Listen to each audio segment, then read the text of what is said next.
Okay, good morning, everyone, and welcome to our Tuesday, March 7th meeting. I'm going to call this meeting to order. I'm going to start off with the land acknowledgement. We respectfully acknowledge that the Township of Havelock-Belmont-Methuen is located on the Treaty 20 Mississauga territory of the Mississauga and Chippewa Nations, collectively known as the Williams Treaties First Nations, which includes Curve Lake, Hiawatha, Alderville, Scugog Island, Rama, Beausoleil, and Georgina Island First Nations. The Township of Havelock-Belmont-Methuen respectfully acknowledges that the Williams Treaty First Nations are the stewards and caretakers of the lands and waters in perpetuity, and that they continue to maintain this responsibility to ensure their health and integrity for generations to come. You can ask everyone, please make sure your cell phones are off or placed on vibrate so it doesn't disturb the meeting. And I'll remind council of the declaration of pecuniary interest if it arises. You can declare it now or declare it later if something comes up. We have minutes here from the regular council meeting on February 21st. If all's in order, I'll look for a motion to receive those minutes. Moved by Deputy Mayor Webb and seconded by Councillor Doherty. All in favor? And that's carried.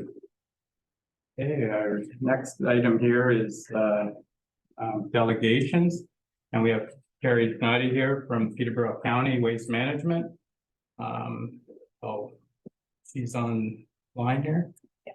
Okay, welcome, Carrie. Hi, can everybody hear me okay? Yeah. Okay, great.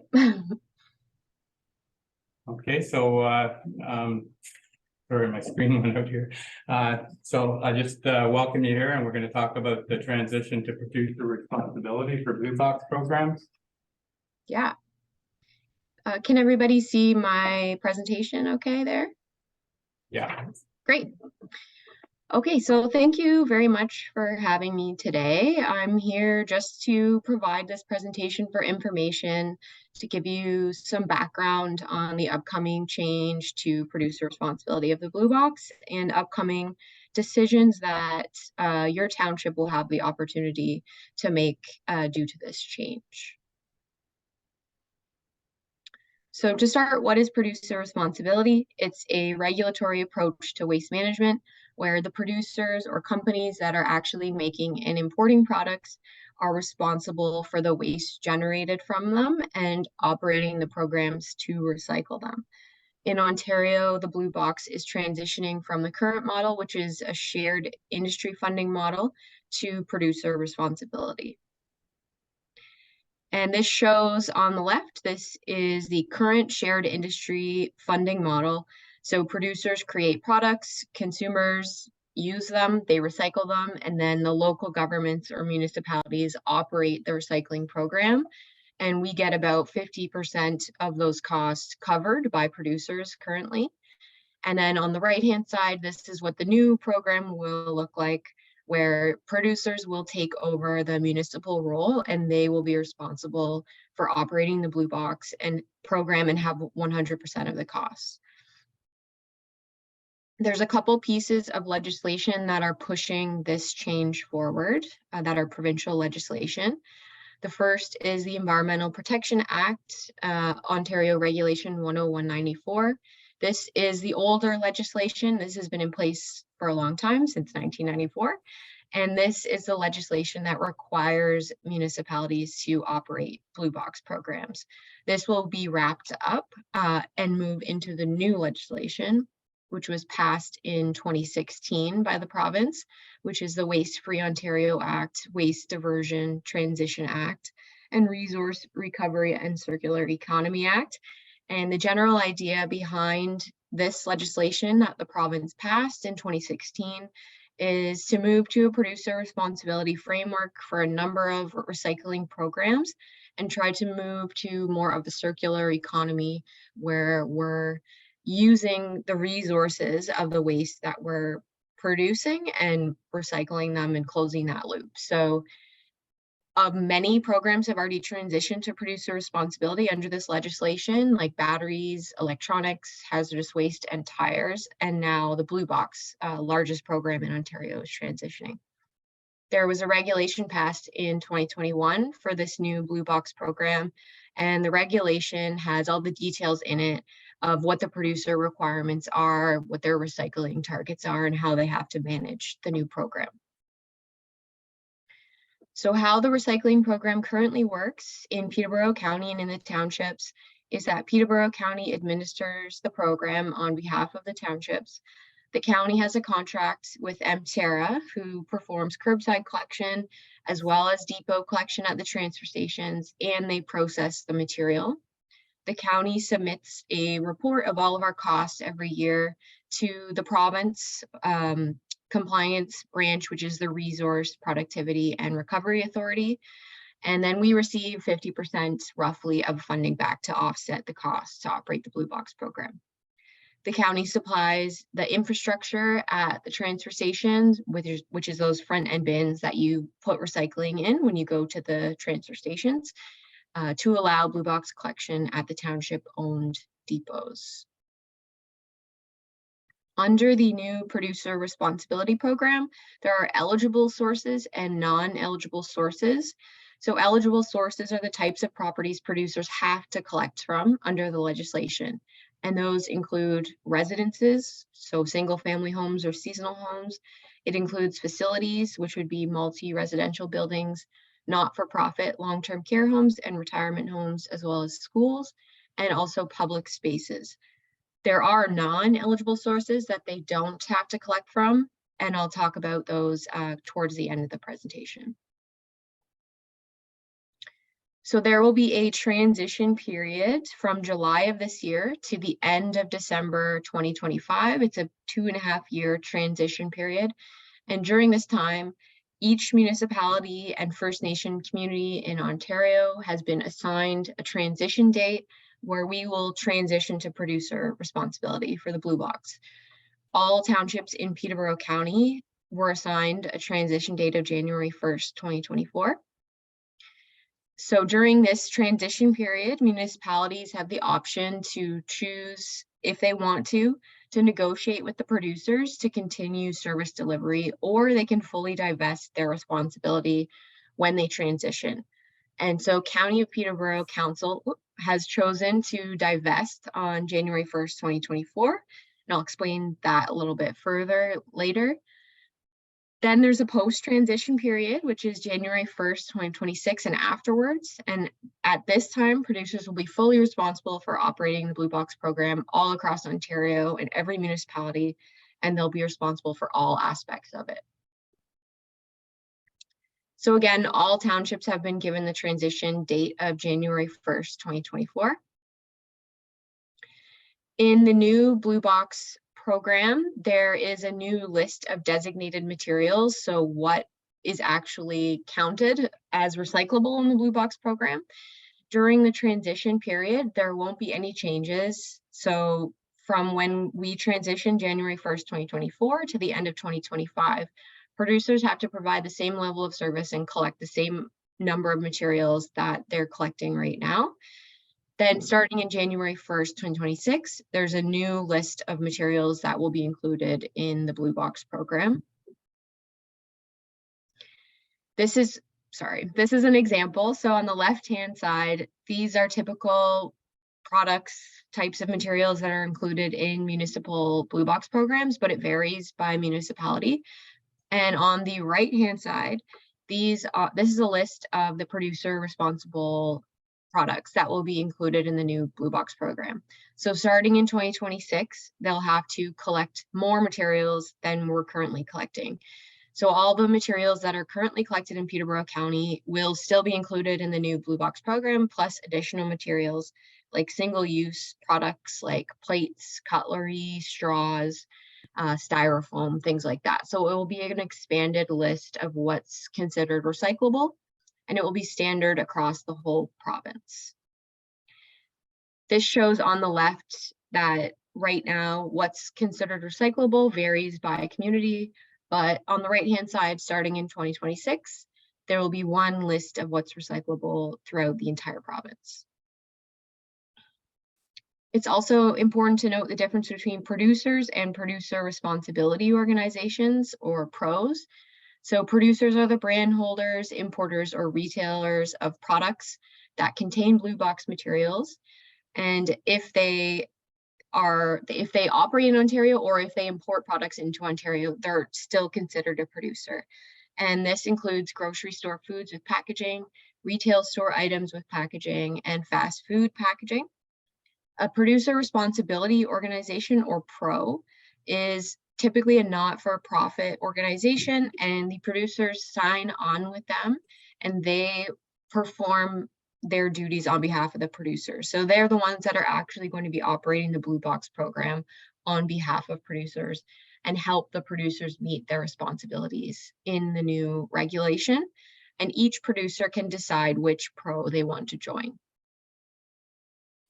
This slide shows an example of that. So there's a list of producers on the left-hand side, very familiar companies that we've all heard of. And then all of these producers have signed on with this PRO, Circular Materials Ontario, or CMO.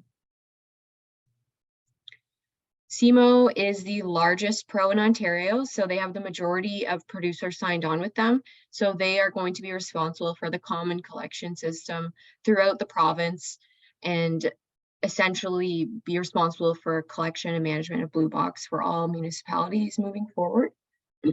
Municipalities have to share critical details about their Blue Box program and eligible sources before we transition so that it's a smooth handover of responsibility to CMO. So as I was saying before, Circular Materials will oversee the common collection system. They'll ensure curbside and depot collection for all eligible sources throughout the province. They'll determine the receiving facilities.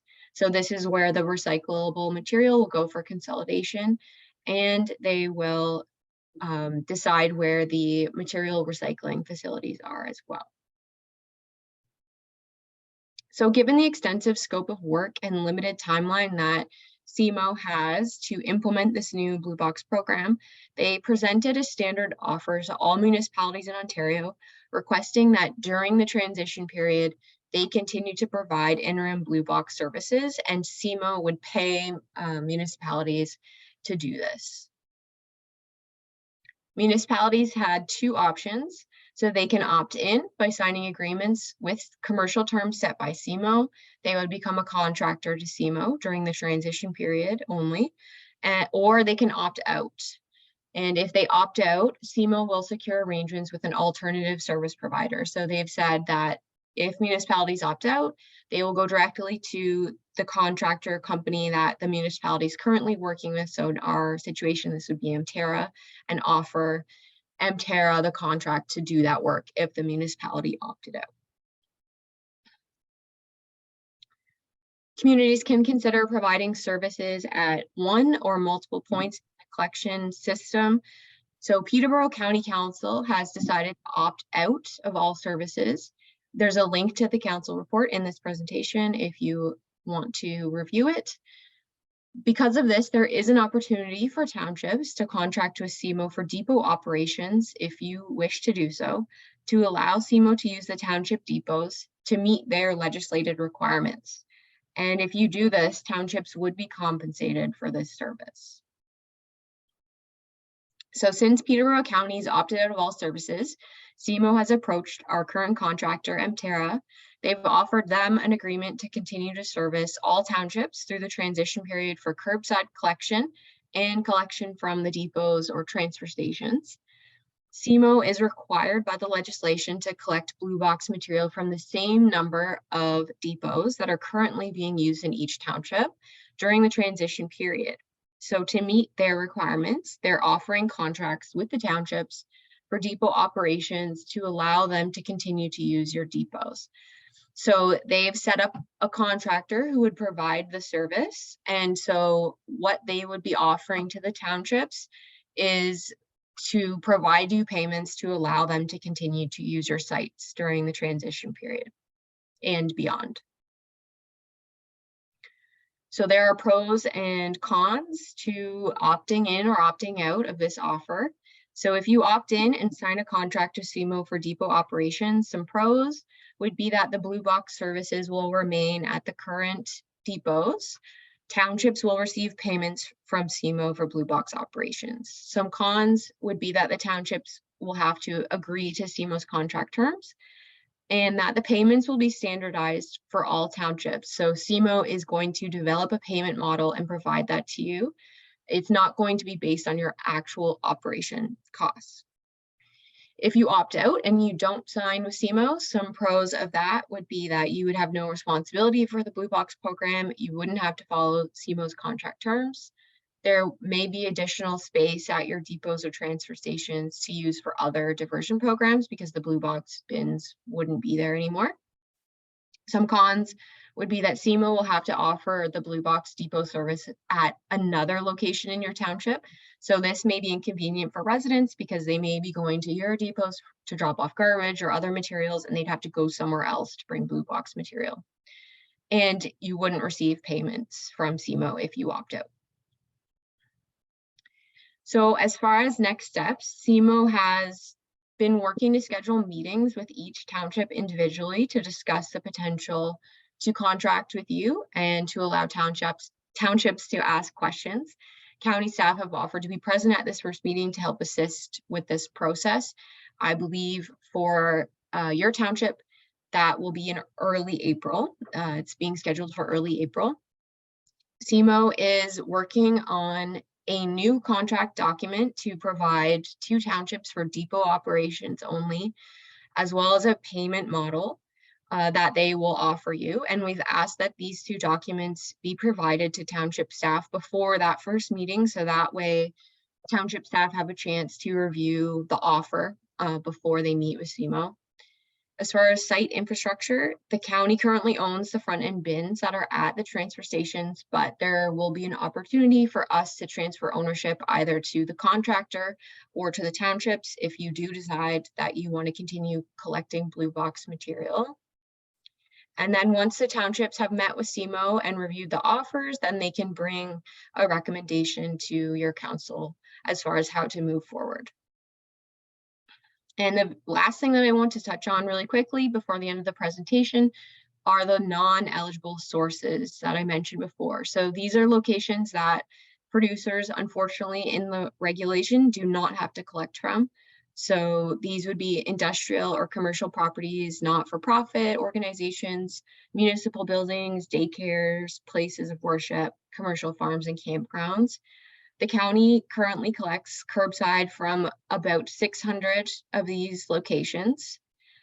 They are also able to use the township transfer stations to drop off materials. So we will have to be responsible to collect from these locations moving forward and pay for the cost to do so if we decide to keep collecting from them. So county staff are working on options to present to county council on whether we continue to collect from these locations curbside. And in your township, there's about 27 of these locations that we collect from curbside right now. So we have developed about 3 different options that we're going to present to county council. I'm not going to get too in depth with them, but essentially option 1 would be that we would continue to collect from these locations, and this program will be paid for by the residential and commercial tax levy. So residential properties would help offset some of the costs. This is how it is currently funded, the collection of these locations. Option 2 would be that we continue to collect from these locations, but the program would only be paid for by the commercial tax levy only. So only commercial sources that would be receiving the service would be paying for it.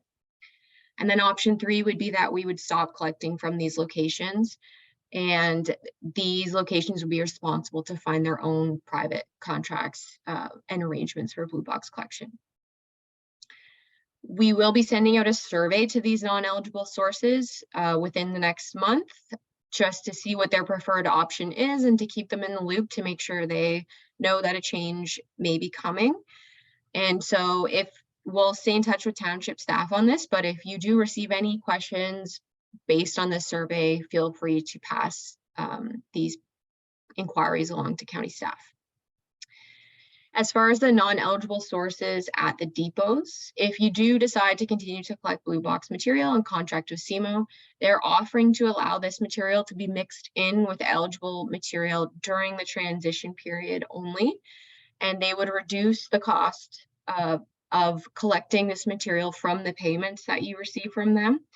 So they will assume that 25% of the material is from non-eligible sources, unless that we can prove otherwise. So they've provided a guidance document on how to determine the actual percentage.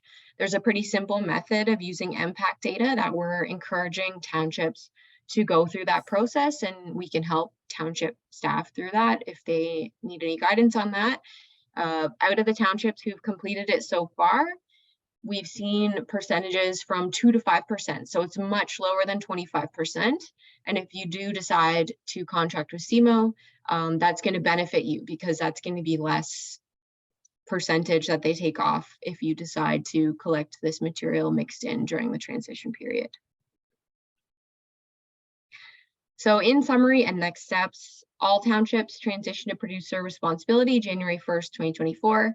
The county's opted out of providing all blue box services. CMO will be responsible to provide the contractor for curbside collection and collection at depots. And they're interested in working with the townships for depot operations, so that way they can meet their requirements and continue to collecting blue box material at the depots. My light just went off. Sorry about that. CMO will provide townships with the contract documents and payment models and meet with township staff. And then ultimately township staff can bring a recommendation to township council whether you should opt in or opt out. County staff will continue to work with townships on non-eligible source options at the depots and send a survey to these locations shortly. And then county council will determine how to move forward with non-eligible sources, particularly for curbside collection. And county staff are available to assist townships wherever needed. And that concludes my presentation.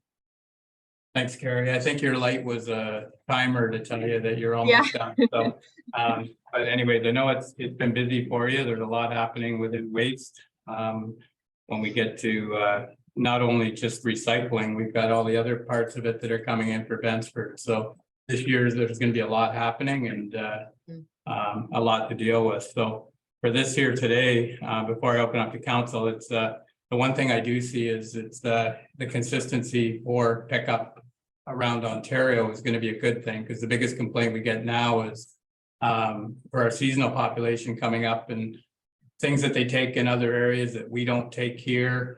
It sounds like once this is done, everything will be all the same right across. So everybody will be able to understand it better, and hopefully it results in better recycling. But there's a lot to work through before we get there. And our biggest concern is service, to make sure that we're still providing that service, and we're looking after the recycling side of it. So I know Peter does have I think he's got a scheduled meeting in April. It was supposed to happen this week or next week, I think, but it was moved out to April. So I think a lot of the information is going to come from that for council to decide on, how we want to proceed here. But and I'm sure we'll be watching around to see what the best alternatives are. So, but I'm going to open up to council. If you have any questions for Carrie. Kathy? Yeah. So Carrie, if they opt to go to where we have to send people to a different location rather than so are we setting up new transfer stations for this contract company? Like, are we going to have our transfer station plus another location somewhere else? Is that how it would work? Through you, Mayor. So you have the option of whether you want to help provide that service at your township depot. So if you contract with CMO, that means that you're allowing them to use your depots or transfer stations. But if you decide to opt out and you don't want to work with CMO, then CMO would have to set up new locations for transfer stations for your residents to use. So it would be their responsibility. So you would be opting out and just saying, okay, this is your responsibility. You need to provide these locations. It's going to be very difficult for them to do that in this short time frame. So, and I think they know that, and that's why they want to contract with you and provide you payments to continue collecting it if it's something that you're interested in doing. Yeah, because I would think that would be quite an inconvenience for a lot of constituents, like no matter where you live in the township. Mm-hmm. That's one thing, like if I have a lot of recycling, I will drive out to the transfer station, but like, what if they made it Peterborough? And like, if they don't have it here anymore, like, that just seems so, I just don't see that as a good solution. Through you, Mary, yeah, it would have to be within your township specifically. So it would have to be within Havelock-Belmont-Methuen that they provide these options. They couldn't do it in Peterborough and say, we're providing this to your residents. Just an example, it could be the 6th line, but people from West Kosh or, you know, the North Township aren't gonna wanna drive all the way to the 6th line. So that's where they. Think of our lake residents, yeah, exactly. So, but anyways, there's a lot more to the process, and once the recommendations come back from staff, we'll be able to decide. It's one of those things that here's the options, but there's always something on the end Yeah, of it exactly. there. This sounds good, but consider everything outside of there. Jerry, go ahead. Through you, Mr. Mayor, if we opt in to stay and have the same sites. So it's a closed shop, they just provide us with a contract and we have to accept, there's no numbers attached, I understand they're coming later. So is it a 1-year term, a 2-year term, is it by blue box? Or is it one contract, once you fits all? How is that going to work? Through you, Mayor. So you're correct. Those are all great questions and considerations for your decision. We don't have that information yet because they haven't provided the townships with their offer, with their contract offer. So those are all good things that staff can keep in mind when they receive that first offer. And then you'll have the opportunity to negotiate with them as far as what you'd like to see. They will offer a standard offer to all townships. So it will be the same standard contract documents and payment model. But going from there, it's in your court as far as how you want to negotiate with them. And the first offer will likely just be for the transition period. So until the end of 2025, and then likely there'll be a new contract after that first transition period. That's how I think it will go. Yeah, through you, Mr. Mayor. Okay, so that's fine. So this will be an HBM decision on those items, not the county, because everything else seems to be county related. But this will be our decision. That's correct. It would be your decision. Okay, and we have hours of operation at our sites that are vary from the 6th line, and we may want to vary them on an annual basis. So we need to cover them, and I'm not sure what other townships are doing, and quite frankly, don't really care. I mean, that's their prerogative if they got the choice. Can we negotiate those things? Because I don't want to be sitting here doing a budget and wanting to change the hours of our site. And they say, oh, no, you can't do that. Or they want to open up an extra 20 hours a week. And we're certain, like we actually have an employee covering that, makes a difference in our costs. So I just want to know what kind of latitude we have, and can we just negotiate the best deal for us that we can? If that's the understanding, that would be great. Through you, Mary, yes, that's something that would have to be negotiated with them. I can't say if they would stipulate hours of operation at this point, because again, we haven't seen their offer or contract documents, but you have a lot of great points and considerations that I think would definitely be things that should be brought up in that meeting with SEMO when you start negotiations. So when the negotiations start with them, those questions will come forward then, along with some of the things you touched on, because when you do go with them right now, the contamination part of it, and what we get for those recyclables, there will be a different charge if we're looking after it, as far as not taking care of what's going in the bins and the contamination that goes in there. We're responsible for that, and that'll reflect on the price that we're going to get for the material. So there's a lot of things to consider here, and I think a lot will come out of that meeting in April with staff, and then, council will have a decision to make. It's funny though, like with what you've shown here, we can do this, and I think that's what's going to happen in the end. Is it's going to be really hard to do this on your own. I think that'll be the the bottom line, but we're okay till the end of 2025 by the sounds of it for the transition thing. People won't even notice the difference, but after that, that's when everything's gonna happen and we'll have a real eye opener. So, okay, is there any other questions? Yeah, one more. We're gonna get a copy of that survey that's going to be sent out for information purposes so that we can see. Because if we're sending that out right away, I mean, keeping this genie in the bottle will be out, obviously. So we are going to be dealing with it prior to the 1st of January. Through you, Mayor, yes, we will provide a copy of the survey to township staff before we send it out to those locations so they can Thank you. pass it along to your council. Yeah, and some of those things around the surveys, we haven't had good results with surveys lately. It seems like there's not a good, there's not a lot of feedback comes with them, but we'll do the best we can, get it out there as many places as we can and hopefully get some good feedback. So is there any other questions for Carrie?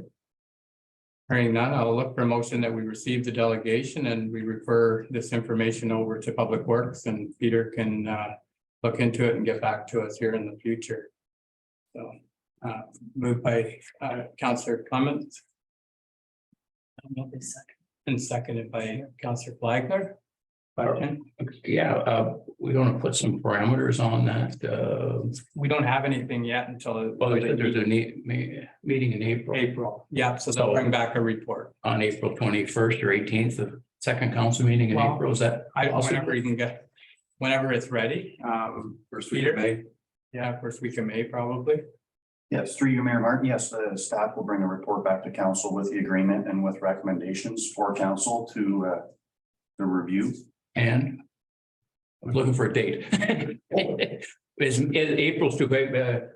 Sorry, Deputy Mayor suggested May. I think it's the Start 7th. meeting in May. Hopefully we can have something back. Perfect. Yeah. Does that work for you, Peter? Yes. Super. Okay. So We would have to ask okay. Kathy. That's okay with maneuver in the secondary. Yeah, that's fine. Okay, that's okay. Yeah, that's fine. All right, all in favor? That's carried. Thank you, Carrie. Thank you. Moving on here, we don't have any staff report for information today. We have a number of staff reports with follow-up action. And the first report here is the drinking water report. Peter, welcome. Yes, good morning. And Mayor and members of council. The purpose of the report this morning is to ensure, as stated in regulation 170/03 schedule 22-1, that this report is provided to the members of council with respect to the 2022 Havelock drinking water system annual report by no later than March 31st, 2023.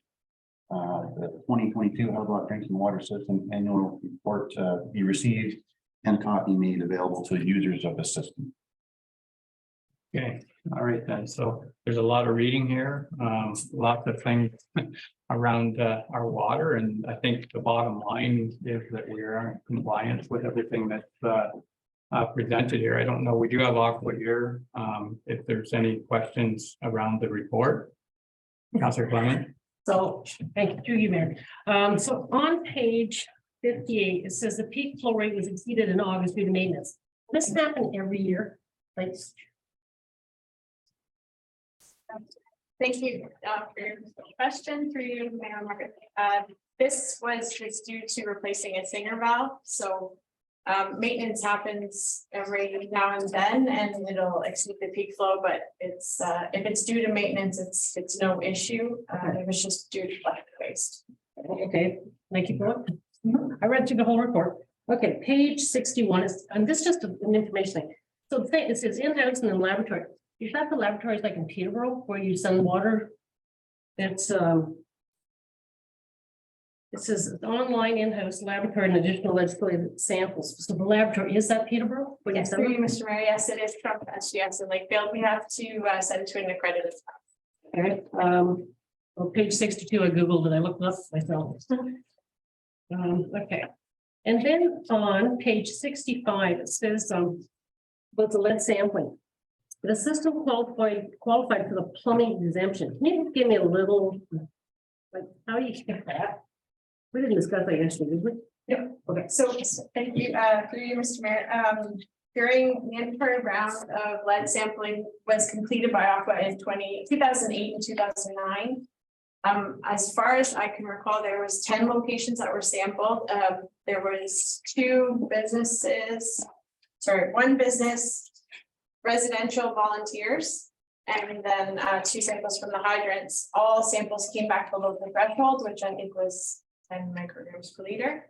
And once we were able to provide that to the ministry, which is under Reg 170, you can apply or you qualify for an exemption. So because all of the samples that were collected fell well below the 10 micrograms per liter, we were allowed to be exempt. So we only have to pay a distribution sample for pH alkalinity, and then I think every 3 years lead. Okay, gotcha, okay. That was the end of my question. Okay, Sorry. No, thank you. Any other questions for Peter? We do have a recommendation here, and the recommendation is that the 2022 Havelock Drinking Water System Annual Report be received and a copy be made available to the users of the system and posted on the website, and that the balance of the report be received for information. So if there's no other questions, I would look for a motion to move the recommendation. Okay, moved by Councilor Clement. Do I have a seconder? Councilor Doherty. All in favor? And that's carried. Thank you. Thank you, Peter. Thank you. Okay, our next report here is from Ryan Andrew, Manager of Parks and Recreation, with regards to the ballpark booth or canteens. Welcome, Ryan. Thank you, Mayor Martin. Good morning. Purpose of this report is to seek council's approval to award the canteen contract to Tom and Danielle Moffett for the season.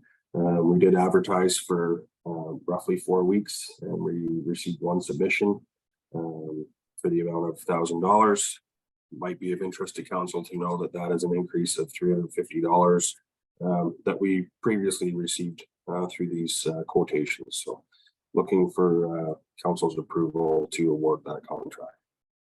And from what I understand, they're doing a great job over there, and it's good that they're providing that service for the baseball. So is there any questions for Ryan around this report? Sorry, Ryan. Were they the same people as last year, or we've used them previously? Through you, Mayor Martin. Sorry, I couldn't hear the question. Oh, This is the same operator as last year? Through you, Mayor Martin, to Councillor Clement. Yes, this is the same one we've had in the past. Yeah. it's fine. Okay. Yeah. Okay, so recommendation is there. Do I have a mover for that? Yeah. Okay, moved by Councilor Clement. Seconder. Councilor Doherty. Any other questions? All in favor? And that's carried. Okay, thank you, Ryan. Thank you. Okay, our next report here is budget dates, and treasurer's provided us with the video. So, Lionel? Yeah, before we, Yeah, I have a question, seriously, just to get the dates. yeah, So we're not reviewing anything. no. So why is it on the agenda then? Scheduling, it's just on the agenda to schedule dates for the budget deliberations, so. That's what it's read, that's how it's read. Yeah. So, Future, it also is to provide the books and to give a tiny little bit of a guide on what is contained in the books, and before everybody takes them away and goes through them. Just an introduction. so, okay, and it looks like a totally different look than I've seen in the past, so look forward to getting into it. Today, though, we would look to give a little time to go over this, and I don't know what's a reasonable time. I was looking at my calendar and I just don't know. My first date to suggest would be the 17th of March, a Friday, first day, to open up the discussions. I don't know if that's too soon, or if it's, I know any sooner than that won't give you a fair enough time to come in and see staff and go over some of the things that are on here. If you have any questions, to be better prepared. So I don't know whether a week and a half or 2 weeks is enough time. So if there's any other suggestions right now, I'm suggesting the 17th of March. St. Patty's Day. It won't work for me. Well, I'm volunteering, sorry, I'm volunteering Okay. community care. All Sorry. right, I have some dates in April. That's works. okay, Work for me. all right then.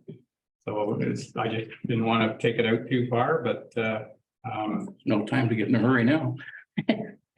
Well, Jerry, do you have the 24th and the 31st of March? Got any 31st of March. Friday? Fridays aren't.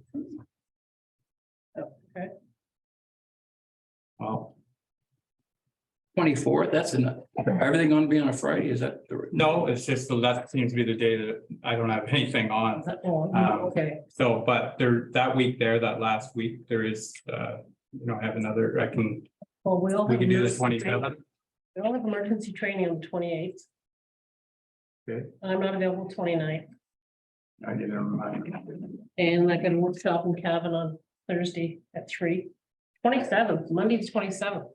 27th or the 31st. Does that work for anyone here or Lionel? If you, Teacher, I'm here every day, so we can sound. Yeah. Here no matter what. yeah.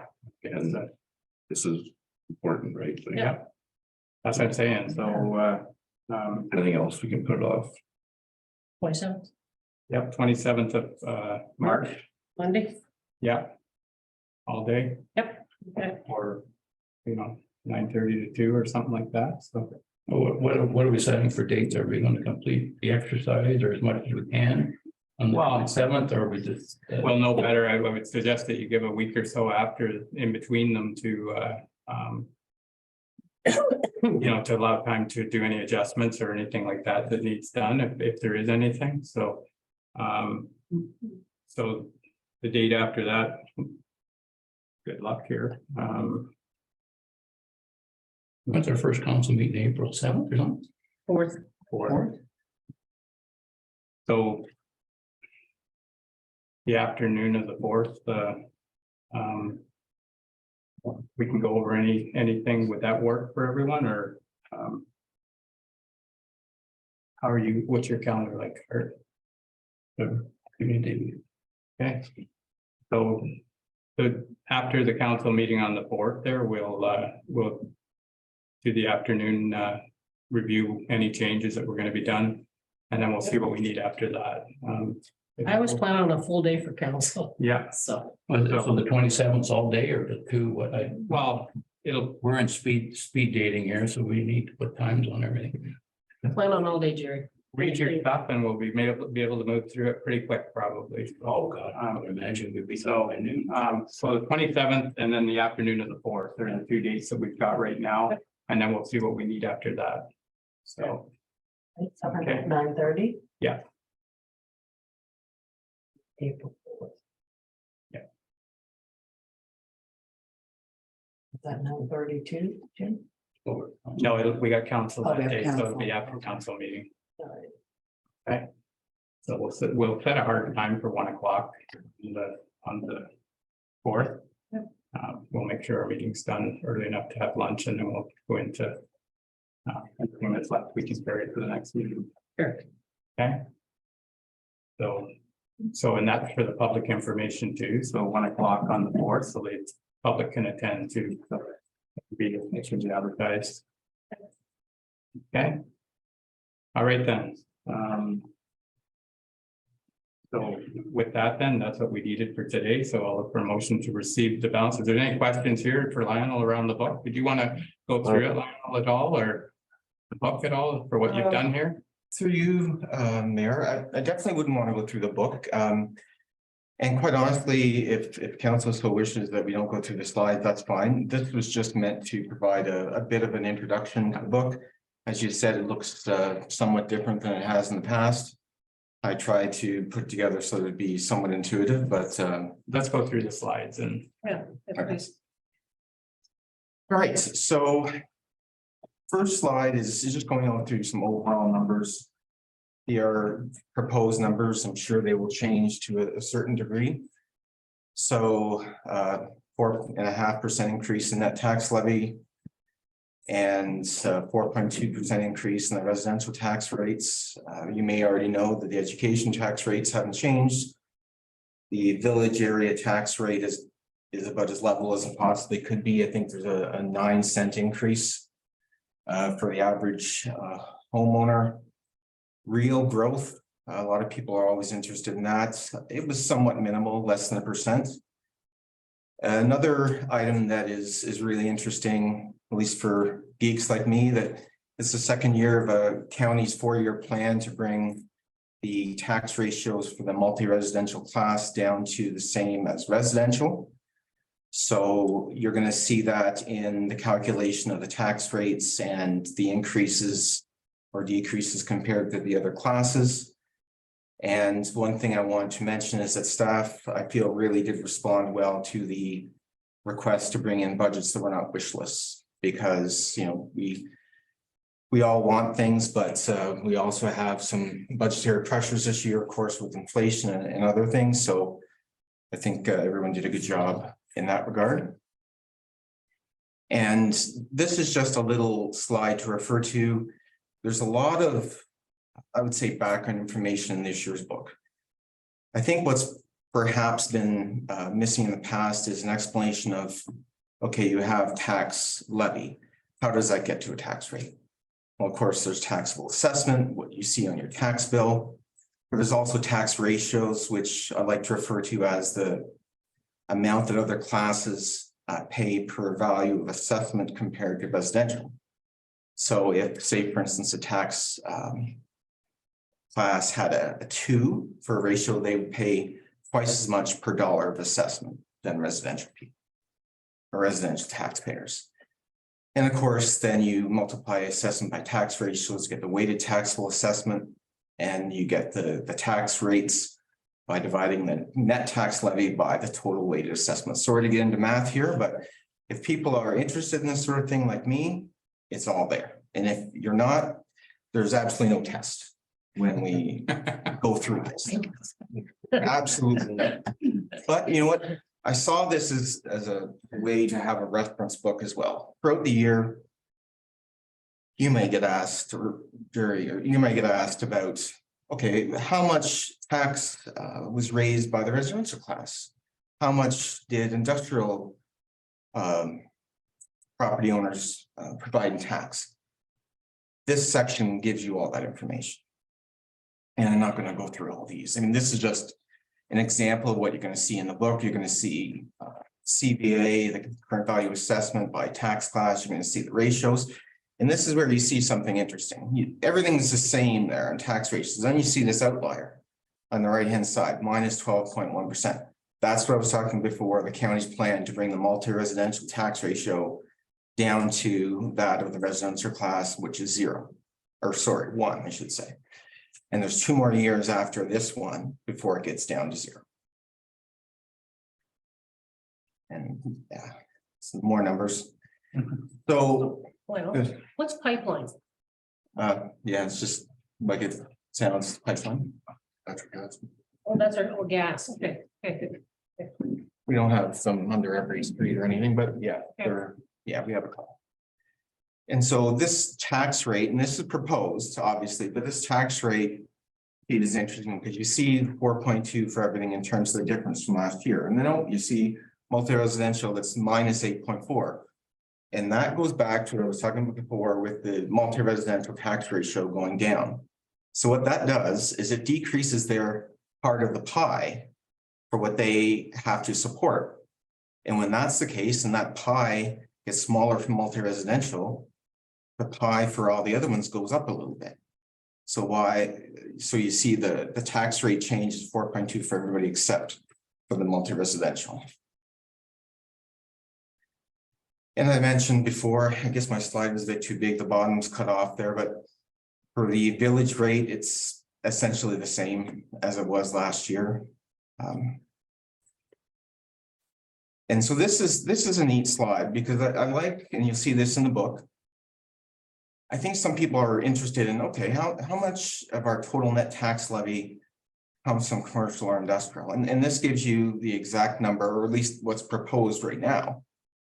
So the total amount is 4.5. That's an amount increase for net tax levy for the whole municipality. But there's a lot of increases, ebbs and flows there, like multi-residential, of course, is down a lot. And it's a small number to begin with, but that's due to the tax ratio going down. But you'll see just from looking at the slide, the vast majority of taxes in our municipality comes from residential taxpayers, which I'm sure everybody knew already. And the education tax rates are the same. And I wanted to just highlight the fact that the provincial and federal funding is so important, and this is just a theme that is highlighted in the book as well. We have our own PF funding, which municipalities rely on an incredible amount. We have the OCIF funding and the Canada Community Build funding, which helps us with our roads, medium-sized road projects. And certainly one of the bigger projects we have, and probably the biggest, is our ICIP funding for the community center. And reserves and reserve funds, a lot of people have asked me about those over the last few months. And I think the general consensus was that we needed more information on reserve funds. What are they? Why were they created? Why don't we just fund net tax levy through reserves? And those are all good questions in a way, but I wanted to highlight that there's a lot of statutory requirements here to have them. We have to think ahead to what's coming in the future. There's a lot of big expenditures, whether it's for growth, whether it's for the renewal of our capital fleet, or just to make sure that we're able to take advantage of opportunities in the future as they come along. So reserves and reserve funds have a lot of different purposes, and they're not what I would say really good answers for budget problems. And there's a slide coming up that I'll speak to that. So in this proposed budget, the reserve balances, after you take into account all the capital projects and any sort of support for operating, the reserve balances from the end of 2022 to 2023 would go down by $1.8 million. And reserve fund balances would be down by $575,000. So they'd be down by 25%.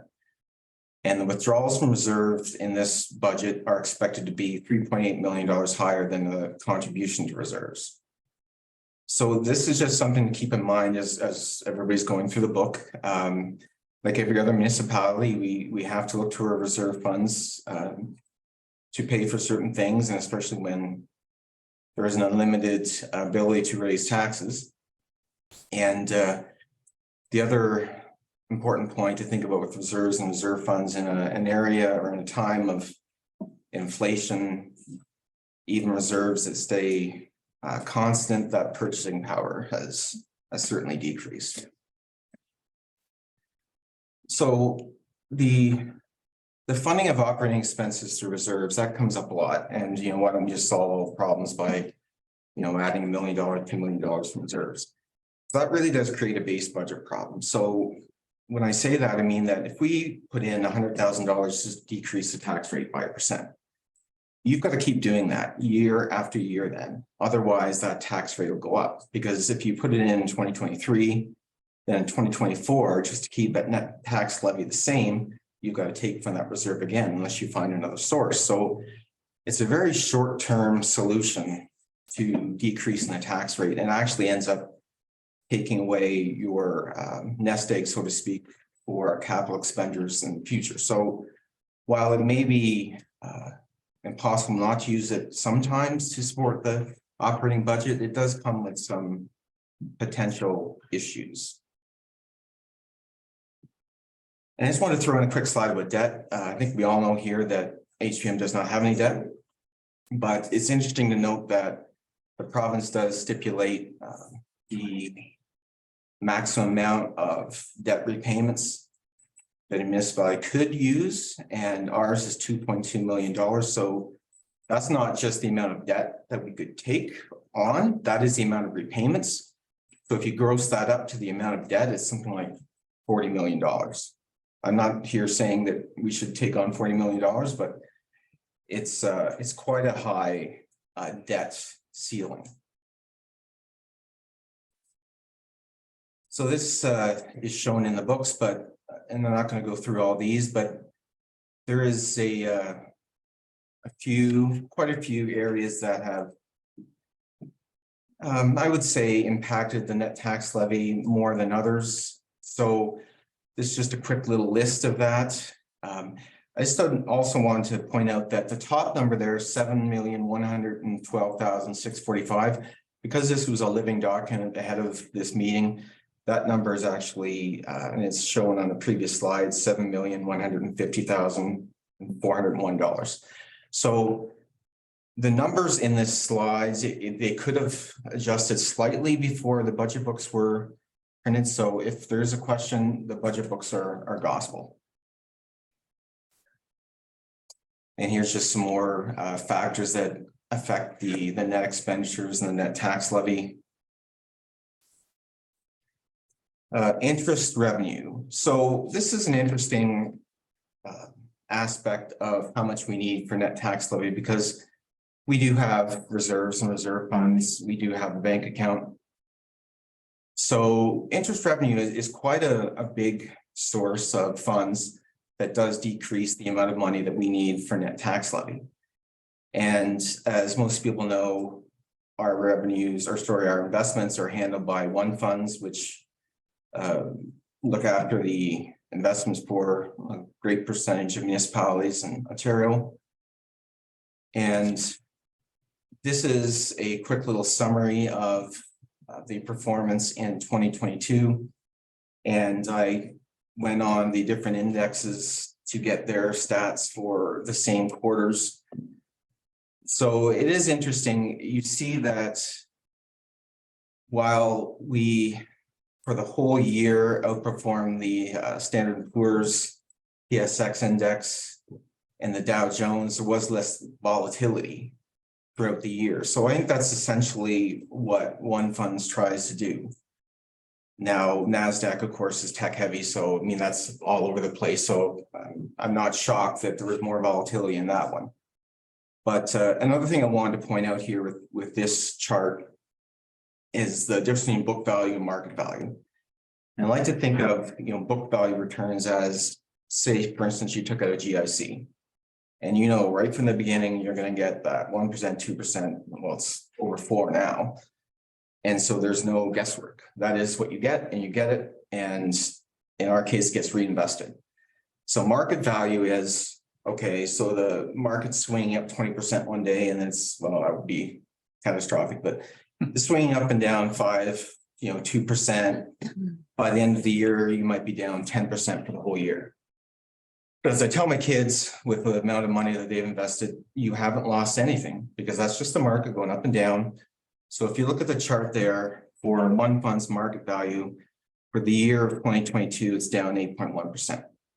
So compared to the index, it's okay. It's fine. It's outperforming them, but we didn't lose 8.1% because we didn't sell anything. So that's just where we were with the market at the end of the year.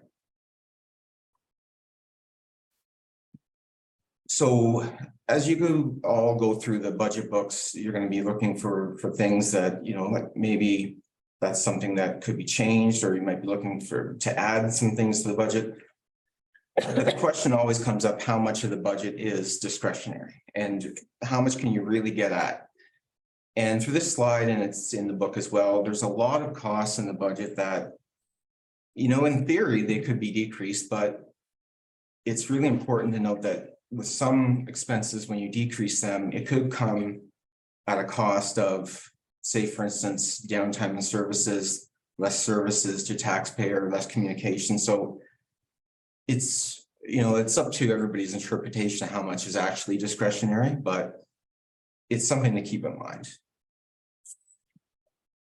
And this is a really popular number, I think, every time I've ever done a budget. So what does 1% mean? So if somebody said, I want to decrease the budget by or the tax rate by 1%, I don't know what that would be, but how much would I have to add to that? Or conversely, if you wanted to decrease the tax rate percentage increase, how much would I have to take out?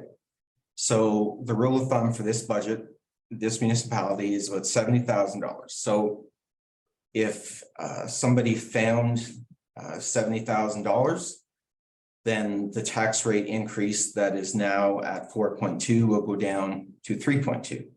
Conversely, if somebody said, we've got to put in $70,000, we've got to do this activity, that activity, then that tax rate increase percentage will go up to 5.5. It's actually 68 and change, but I thought it's easier to remember. Another popular sheet that I found is what property owners pay for, and it's on page 46 of the budget review book.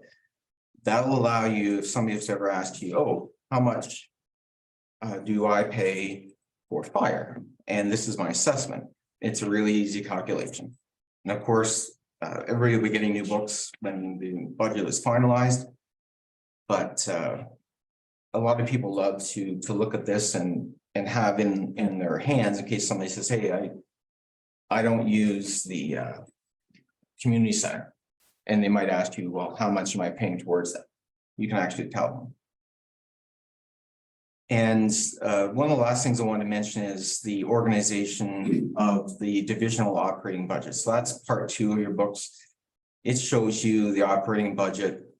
It has a high level overview of each area's gross operating budget, total revenues, transfers to reserves. And it's just a bird's eye view. Here it is of each area.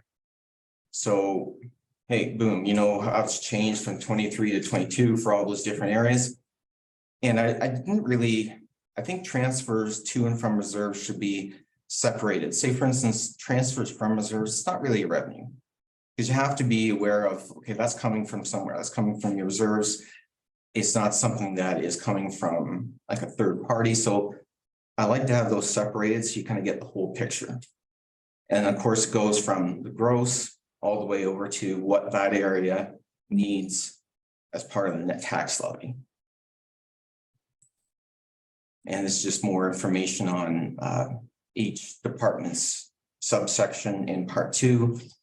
It highlights provincial and federal funding. It has projected actuals for 2022. And what I call a Form 1 for each area that has their statement of purpose and a narrative on the 2023 highlights and 2022 highlights. And so this is part of the summary as well. This is admin. Again, things have changed a little bit, but it shows you the level of detail. This isn't representative of all the other areas. There's a lot of revenues in admin, but it gives you enough information that it's not overly aggregated, but it's not down to the GL level. And that gives you breakdown of transfer to reserves and expense categories, just common in every municipality. But it gives you enough that you can kind of compare it to last year and also to other areas within the municipality.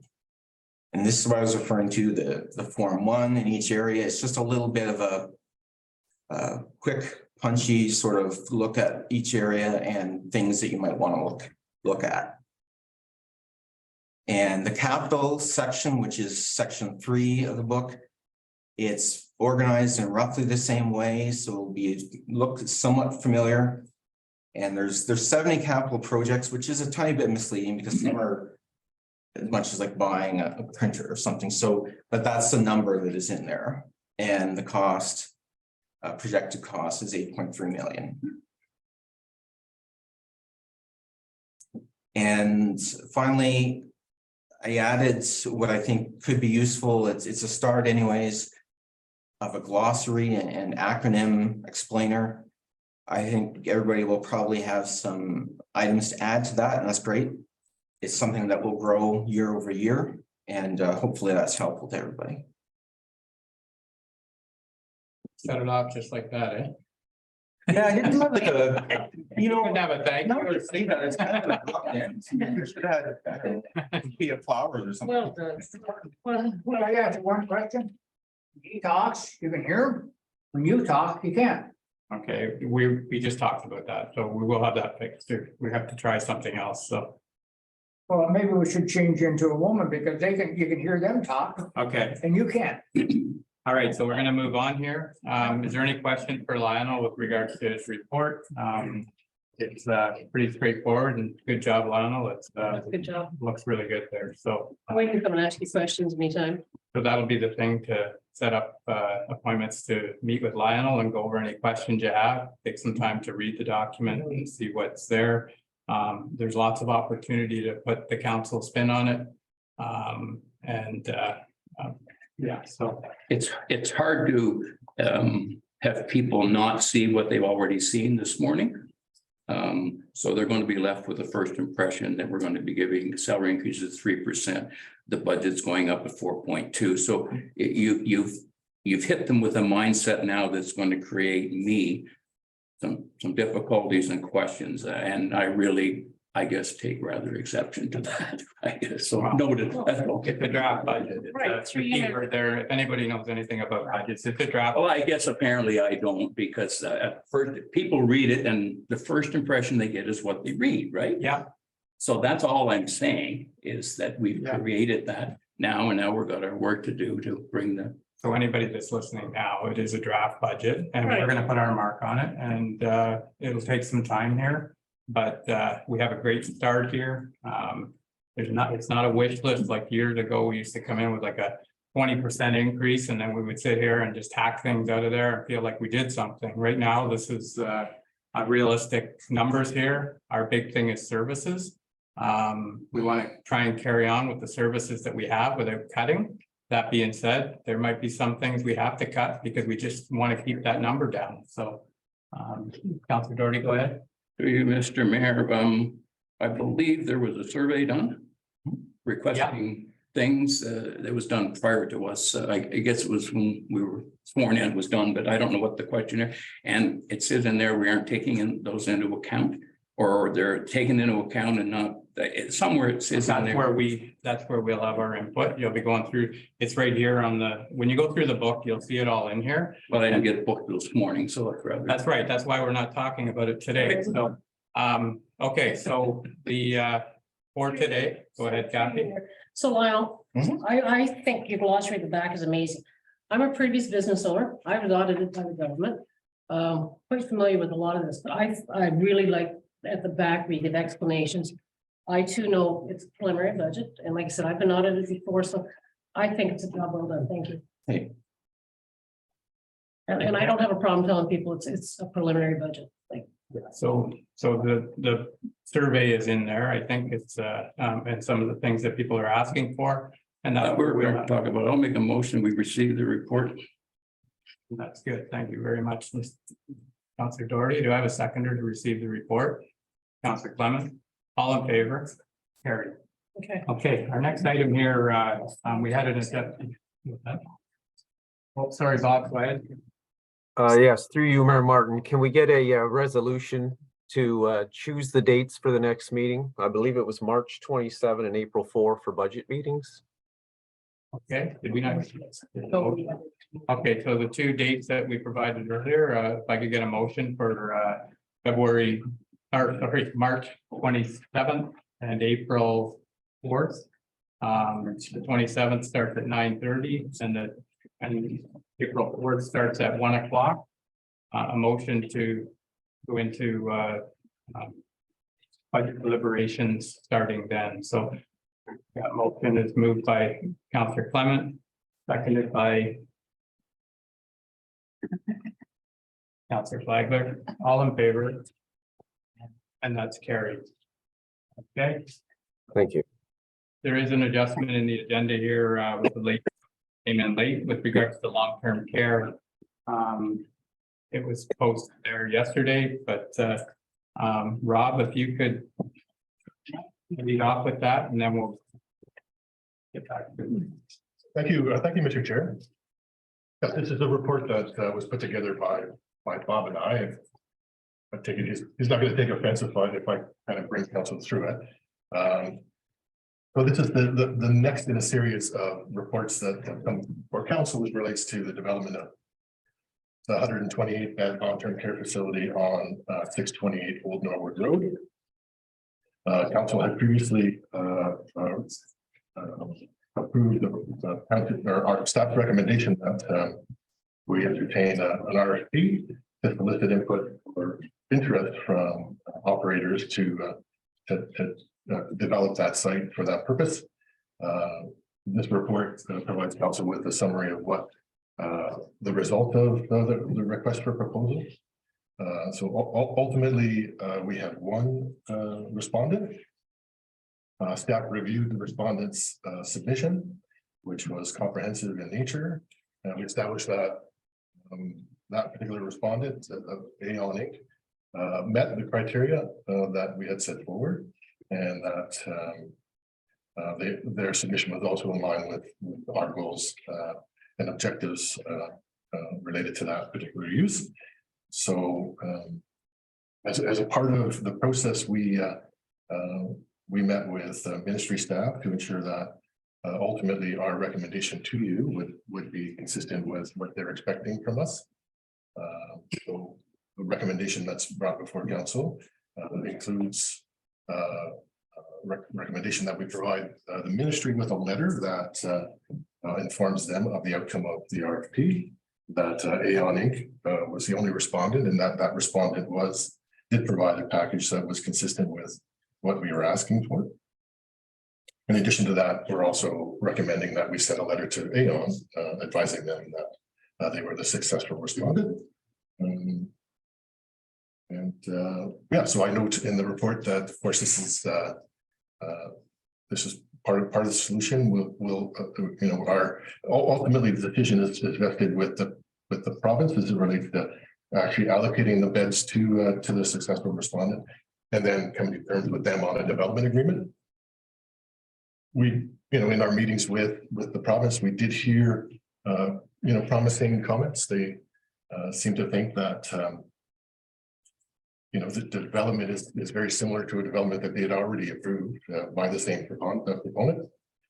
The proponent has advised us that essentially what they're proposing to do is essentially build what they had proposed earlier, but with updates to their architectural designs that account for any changes that have taken place since the design was initially drafted. So there have been some upgrades that the province has asked for from architects or in terms of layouts and other improvements. So they're going to essentially put forward the same development proposal with some updates.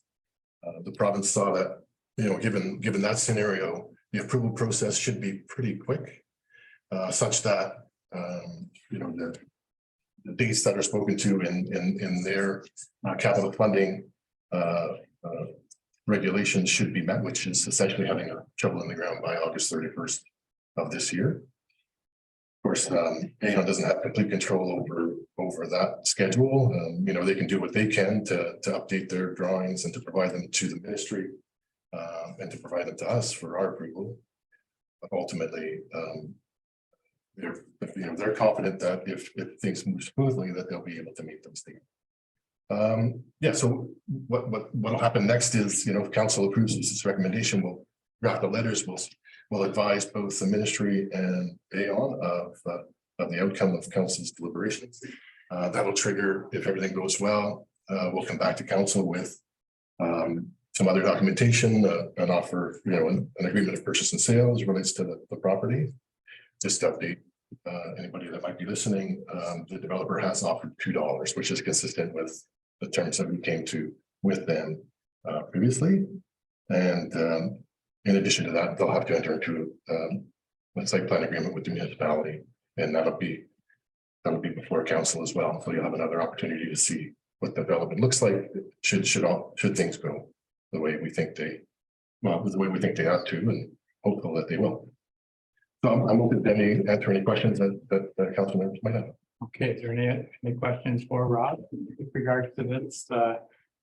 It was late coming in last week. The meeting with the ministry was on Thursday or Friday, but it's all good news. I've been involved with this thing since it started, which was a long time ago. And one of the things that seemed to be missing over the years was that it wasn't circulated properly So we went through that process. It's been recirculated.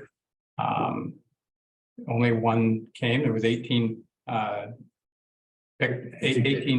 takers and only one bid. That being said, everything seems to be in line. So now the next step is that we look for a resolution here to get back to the ministry. So we do have a motion here or a bylaw to be, or The recommendation. the recommendation is here, and I'll let Bianca read it, and then I'll see what council's thoughts are. Okay, so whereas a request for proposal for the development of 128 long-term care home in Havelock was issued on January 18th of 2023. And whereas the RFP was issued on the bids and tenders platform and featured on the Township website. And whereas the Ontario Long-Term Care Association distributed the RFP to their member list in support of the RFP effect in Havelock. And whereas 18 RFP packages were downloaded by potential developers or their professional partners, but only one submission was received. And whereas the submission from Aon Incorporated was the lone submission received. And whereas the submission from Aon Incorporated was evaluated and deemed to meet the required thresholds. Be it resolved that staff is hereby authorized to send the correspondence to the Ministry of Long-Term Care stating that Aon Incorporated is the proponent chosen by the Township of Havelock-Belmont-Methuen to develop the long-term care home in Havelock. And that the Ministry of Health and Long-Term Care formally allocate the 128 long-term care beds that have been earmarked for a project in Havelock to Aon Inc. And further, that staff is authorized to send correspondence to Aon Inc., noting that Aon Inc. has been chosen as a successful proponent to develop the property at 628 Old Norwood Road as a long-term care home. And that Aon Incorporated be advised to complete and submit the Ministry of Long-Term Care's 2021 application for long-term care home development as soon as possible. And that Aon Incorporated be advised that their submission to the ministry is to include confirmation of the fact that their current proposal is the same proposal as was previously approved, save and except for updates to the plans required to bring them in line with current regulations. Thank you, Bianca. Lots in there, but it covered everything. So what's council's thoughts on moving that motion? Absolutely. Okay, moved by Councillor Clement. Do I have a seconder? Deputy Mayor Webb. Any other questions around it? All in favor? And that's carried. Thank you, Ralph. So we're back to the agenda here. The next item here is the community grant program. And there's Bob, did you want to carry that one? Yeah, I'll try to do that without coughing again. Sorry. So this report introduces a community grant program.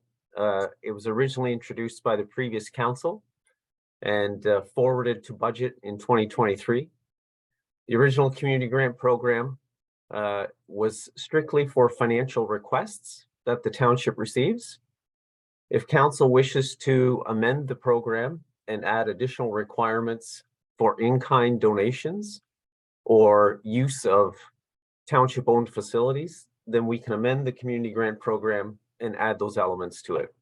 So this report presents that to council.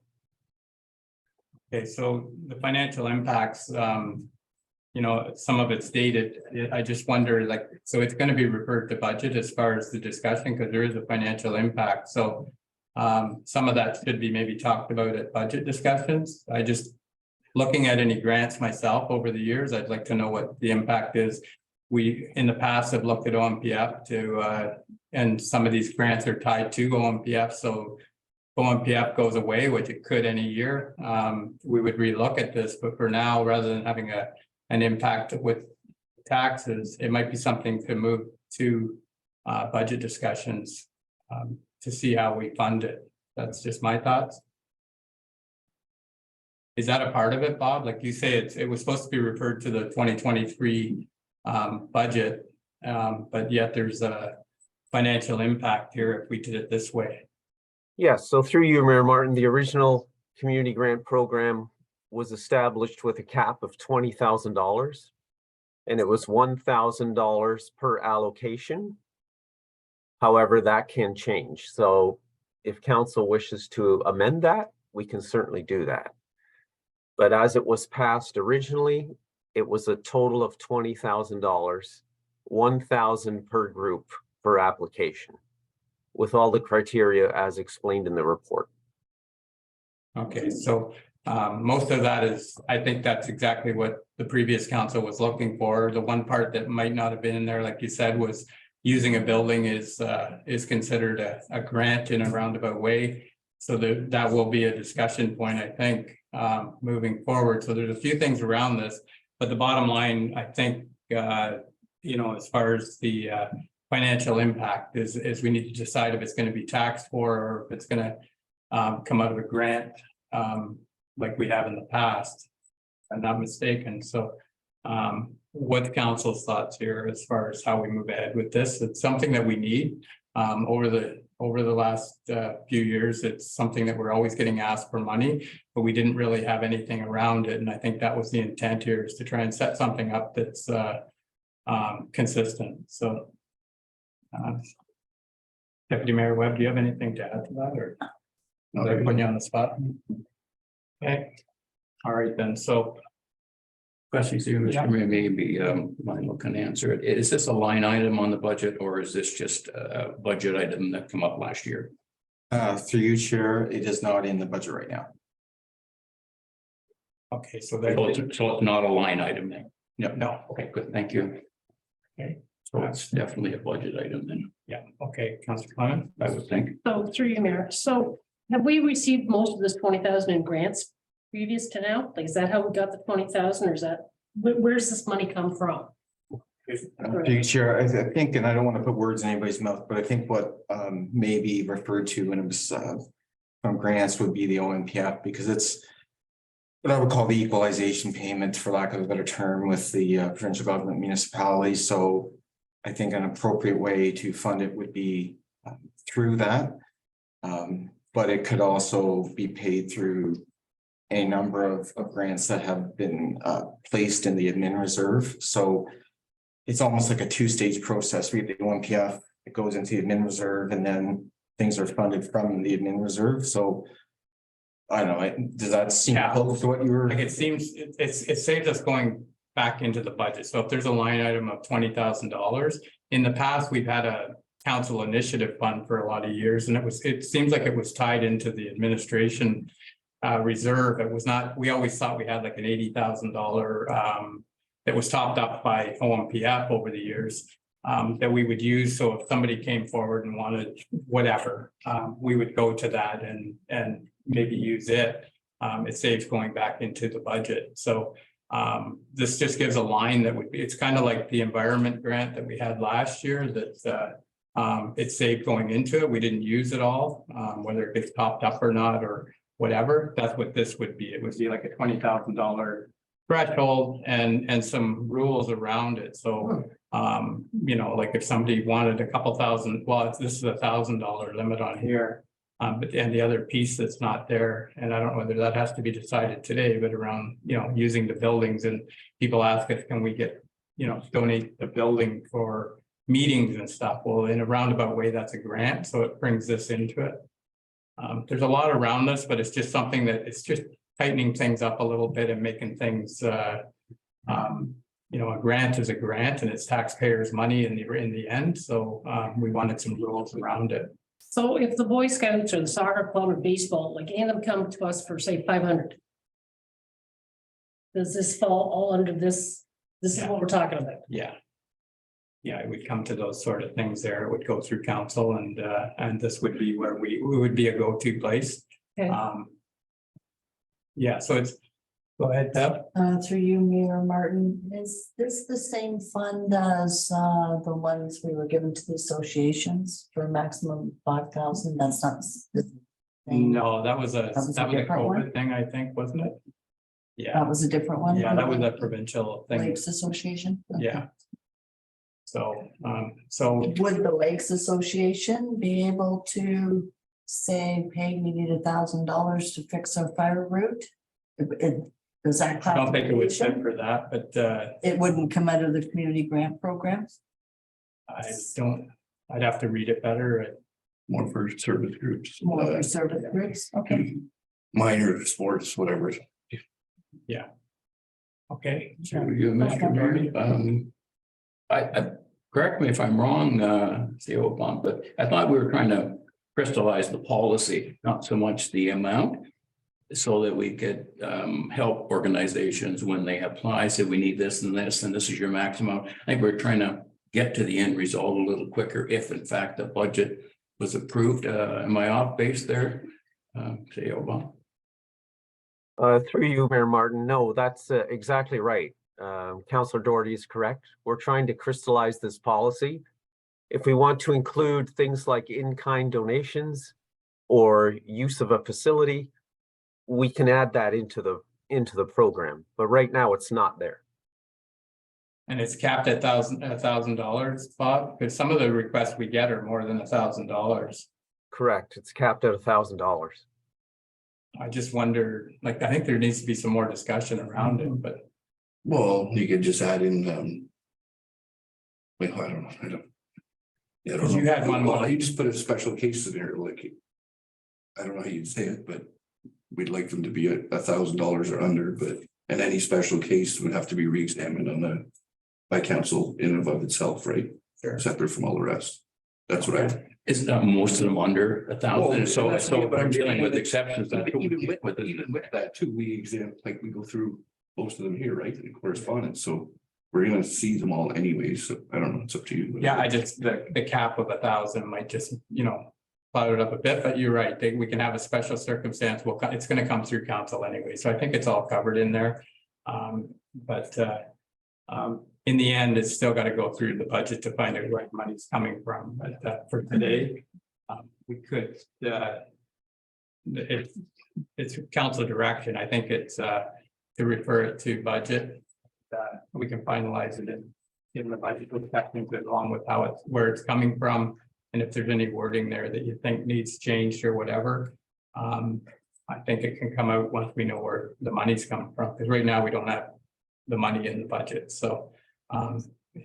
So my suggestion would be that we refer this to budget and we'll, as is, because I think it's pretty well there, and it's just to find out where the money's coming from. So without, does anybody want to make a motion that we refer to the budget? Okay, moved by Mayor Webb and seconded by Councillor Clements. Any other questions or comments? All in favor? And that's good. Okay, and the last item here on staff reports for follow-up action in regards to conferences. And this is the wording for attending conferences. It's something that we have for when you attend conferences. So, Art, go ahead. I'm just wondering why we went back to 4 from 3. Like 3 to me is plenty for a calendar year, you know what I mean? Yeah. I'm not sure. I Or don't know if this is, that's- yeah, so in the first term, I always said it's, you can go to as many as you want to and make a judgment call because if you're new to council, but you're right, it's pretty hard to do all 4. But it's, 3 was there, so, Bob, go ahead. Just by way of explanation through you, Mayor Martin, at one time, there were only 3 conferences. Roma Ogra was a combined conference.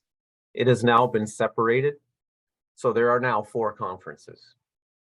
And that's Okay. the reason we listed 4, but it's totally up to council how you would like to approach this. Okay, But I think we went to the 3 after they changed that, okay. just because So we had people going to 4 conferences every year and it was So expensive. you can do that amendment on here. Do you want to make the motion that we? stay with 3 out of 4. 3 is plenty, right? 3 out of the 4. Yeah. Yeah, Okay, just So you had your mayor, and just before you make your motion, it also referring to staff. As well. Is that a change? Bob? Yes, through We're you, adding staff to it? through you, Mayor Martin, to Councillor Doherty, that is correct. We are adding staff. So the rules surrounding expenses for accommodation, travel and meals is the same for everyone. staff go to these 2.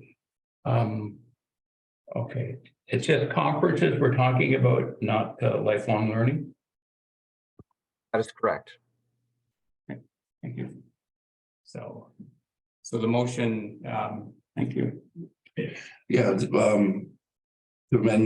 amended to 3 conferences per year. Yes. so as presented, other than the 3 conferences and other than instead of 4. Okay.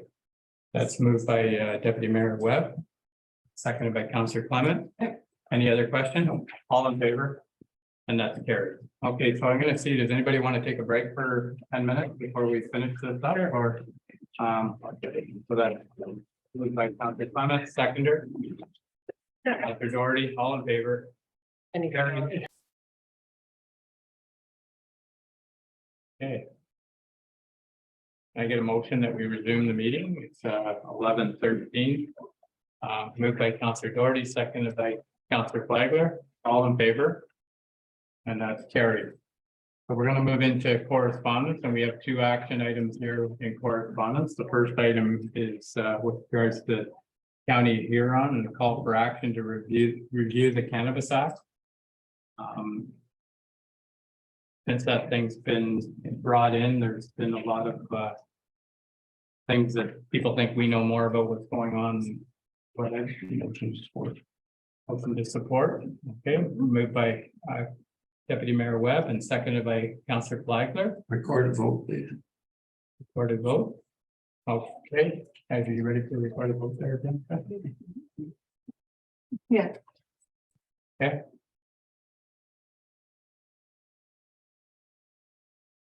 All right, so you just start with the person, there's different ways of doing it, so I don't know what your Okay. method is.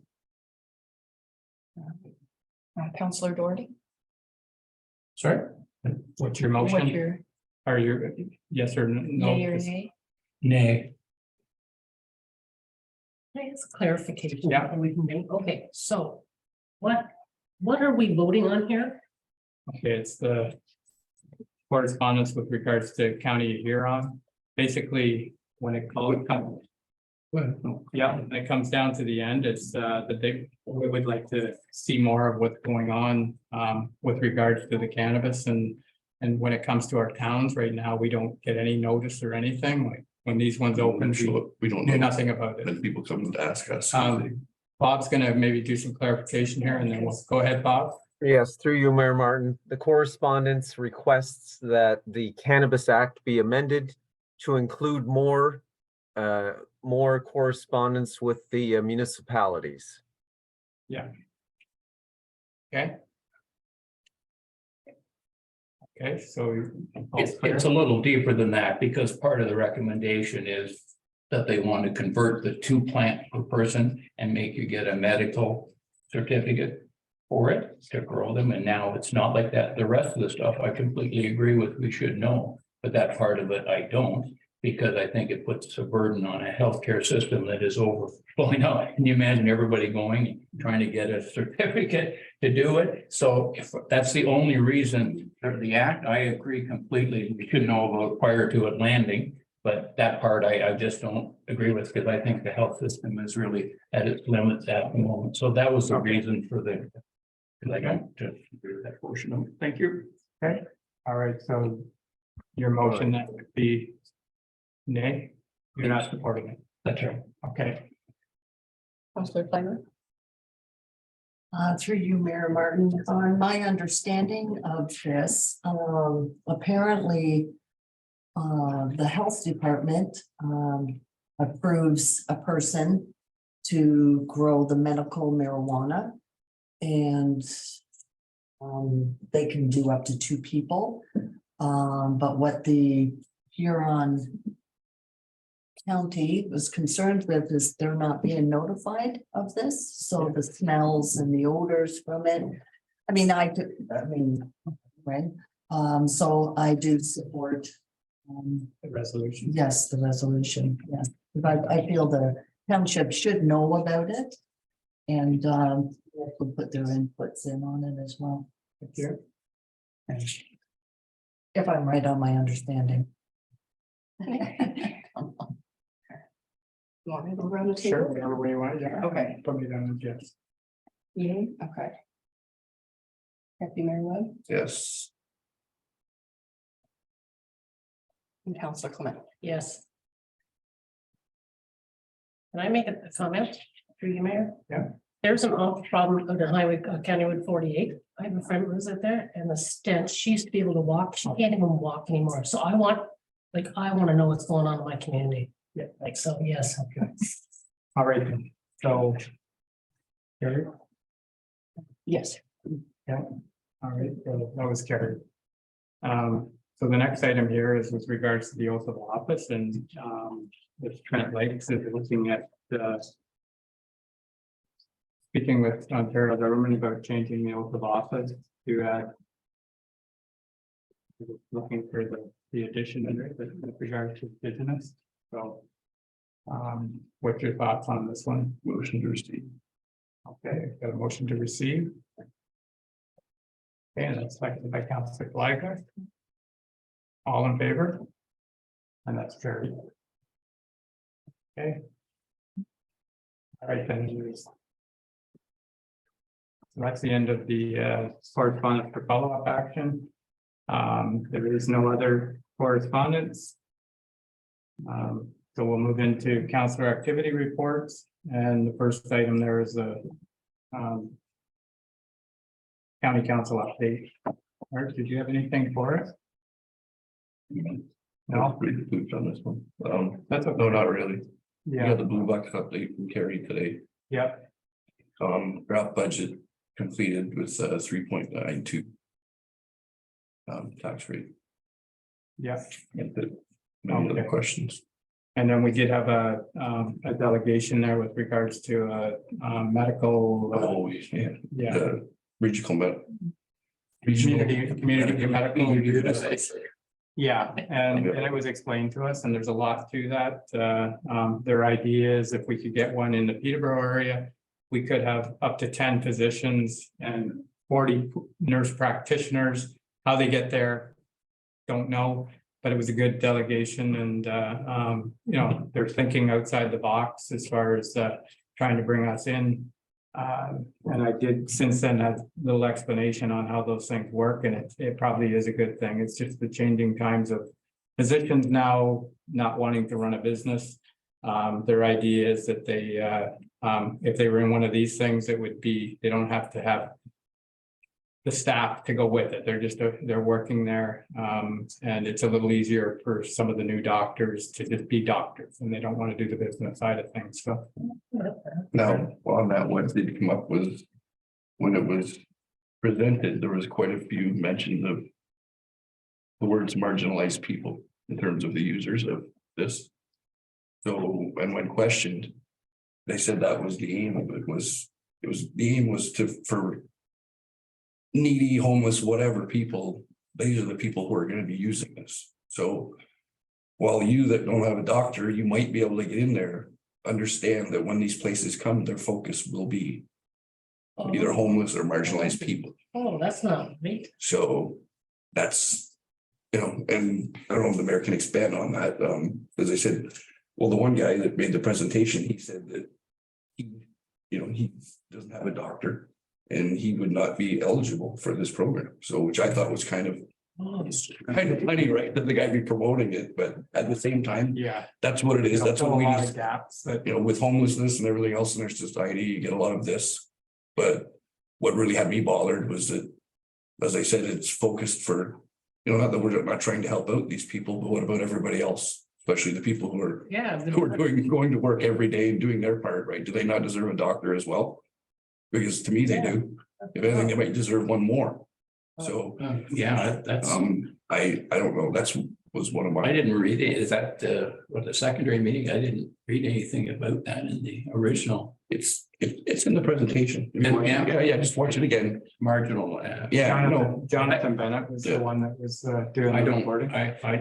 I don't think I would be in support of that. I think it's wide open. I think if you don't have a doctor, you should be. Well, and to your point, I think that's what most of the council there was the same way. And then once that question was asked, because in the presentation, it was kind of thrown in there, right? And then when the question was asked, it was just that, it was.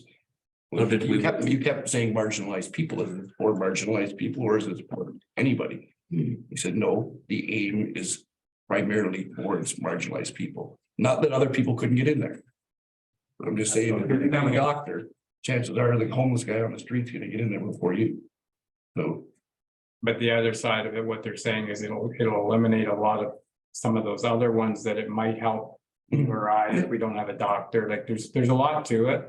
That being said, it's I think the staffing of it's gonna be the next issue, and that's gonna be the same with our long-term care. I mean, that's the other side. You gotta get everybody to operate this thing, so it's a work in progress. It's a group that's trying to move this forward. We'll see where it goes. So did we continue on funding it even though? We're not funding it. It's I thought you were making a contribution towards the what was that 200,000 that you did there, whatever?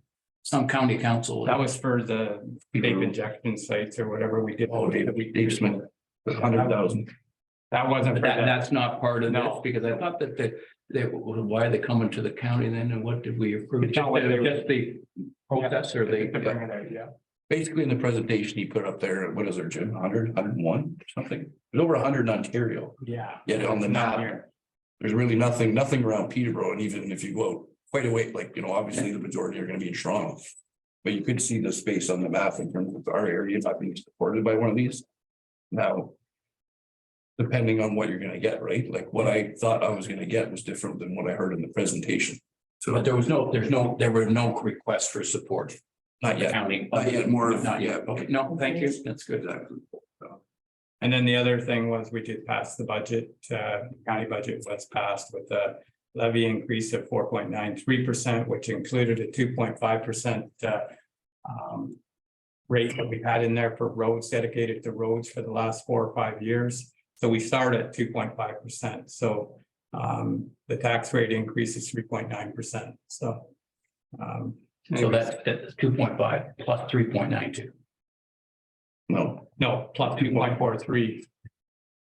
So the support was 2.43 and the tax rate increase is 3.9%. And it gets into between levy and tax rate increase. It's when all them calculations are put together, that's what it amounts to. So no matter how you read it, it's there's an increase. But we're keeping the service that we had. And still continuing with the projects we had planned. So I haven't got a list of the projects that are specific to HBM, but we'll get that and bring it forward. It'll come out here soon, and we'll bring it in. And we did really well last year on county support for this area, and it looks like there's a few things happening. George Street's a big one, but even the burnt dam bridge replacement, things like that. That's so we can take it over. But anyway, it's there's lots of good things came out of it. So, but other than that, that was what the meeting was for the county council. So, and the next item here is items that we submitted, and I did submit that the Crow passed their budget last week. And the number, I don't think I wrote it down here, but it was as you've seen before. I'm concerned about it. I think it's low. I'm hoping it doesn't come back and bite us, and I think others understood after we passed it that hopefully things go good this year and no surprises come, because we took a lot out of our reserve to try and keep it down. But we'll see where it ends up here in the end. So that's all I have listed for activity reports. So I take a motion that we receive those reports unless there's any questions around them. Moved by Councillor Doherty, seconded by Councillor Clements. All in favor? And that's carried. Okay, I don't have any written notice of motion. Is there any oral notice of motion for today's meeting? Seeing none. Other business, and I'll just catch up here. I had something there with regard to Via Rail on the 27th of February. I attended a meeting in Peterborough at the chamber and met with, they did an announcement. It's still a long process. It's like 10 years, but since they've thrown the mix in for the high speed side of it, what they've been working on is high frequency. You can't have high frequency and high speed together, because they just don't make sense, right? If you want to get there quick, you're not going to stop a lot. So they are talking hybrid models. They did guarantee a stop will be in Peterborough. So that's a good thing. I'm hoping that we're a part of it. That's why I was there. Havelock's always been involved in it. They've always invited us to this. And it's, you know, hopefully in one way or another, either will be a stop or will be a service area. But I did talk to them about all the rail yard here and the land that we have here and how much we would like to be a part of it. And, you know, so hopefully it keeps moving forward. We do have a constituent in our area that's following it really closely. So, and the two representatives from Via Rail did stop into Havelock. They, on the way home, they said they're going to back to Ottawa. They were stopping at the rail station here at the station for lunch and going to look at things. So anyways, they were here and they're really good people and let's hope this keeps moving. It might not benefit me too much, but at least it's moving and there's a lot to it. They said this will be the biggest project in Canada's history, which it's not so bad to get to here, but from here with all the tracks lifted, it's still their property, but it's to work out all the logistics around it. So that's what my thoughts were, is they could be here, and they said that in 19 that they could be here within 2 years. But now that the high speed side of it's been thrown into it, and I think that's coming from Quebec, but that's going to add more studies, and we all love to hear more studies. But anyways, it's all good news. It's at least, you know, we're still in the mix and, you know, it'll be for generations to come. It might not be for you or I, but it's generations to come are going to hopefully be able to enjoy the rail between, you know, Ottawa and Toronto, or Quebec and Toronto. So, but that's all I had for new business. So look for a motion to receive that verbal report, I guess. Moved by Councillor Clement, seconded by Councillor Doherty, all in favor. And that's carried. So, okay, so we don't have any bylaws for today, so, and no closed session. So with that, I'll look for confirming bylaw for today's meeting. Councillor Flagler. Councillor Clement. All in favor? And that's all in favor. And that's carried. And then motion to adjourn. Deputy Mayor Webb. You're slow on the draw there, and I will. Councillor Flagler. Yeah. All in favor, and that's carried.